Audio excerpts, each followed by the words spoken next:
வணக்கம், வாங்க. இது விஜிஸ் கிச்சன். இன்றைக்கி விஜிஸ் கிச்சனில் என்ன சமையல் பார்த்தோன்னா சாம்பார் சாதம் தான் வைக்க போகிறேங்க.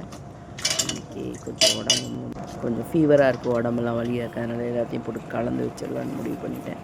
எல்லா காய்கறிகளையும் கட் பண்ணி வச்சு முதல்ல அரிசியும் பருப்பையும் வேக வச்சுருக்கேன். 1 டம்ளர் பருப்பு எடுத்திருக்கேன், 2 டம்ளர் அரிசி எடுத்திருக்கேன், ஒரு 1/4 டம்ளர் பாசிப்பருப்பு, 1 டம்ளர் துவரம்பருப்பு தான் எடுத்திருக்கேன். எல்லாத்தையும் முதல்ல கழுவி நல்லா வேக வச்சுட்டு இருக்கேன். அது கொஞ்சம் பாதி வேகிறதுக்குள்ளே தாளிக்கிறதுக்கு காய்கறியெல்லாம் கட் பண்ணி அதில் சேர்த்தாச்சு. இப்போ தாளிக்கிறதுக்கு நம்ம ரெடி பண்ணிகிட்டு இருக்கோம். எண்ணெய் விட்டு கடுகு போட்டுருக்கேன், 2 வெங்காயம் போட்டிருக்கேன், மாங்காய் ஒரு பாதி மாங்காய் கட் பண்ணி போட்டிருக்கேன். சாம்பார் சாதத்துக்கு இந்த மாதிரி மாங்காய் வந்து எண்ணெயில் வதக்கி போட்டிங்கன்னா சூப்பராக இருக்கும். குழையவே குழையாது, நல்லா அப்படியே நம்ம எப்படி போடுறோமோ அதே மாதிரி தான் இருக்கும். குழஞ்சி போகாது மாங்காய். தக்காளியும் போட்டிருக்கேன். தக்காளி எல்லாத்தையும் நல்லா வதக்கி நம்ம இப்போ சாம்பார் சாதத்தோடு சேர்த்துக்கலாம்.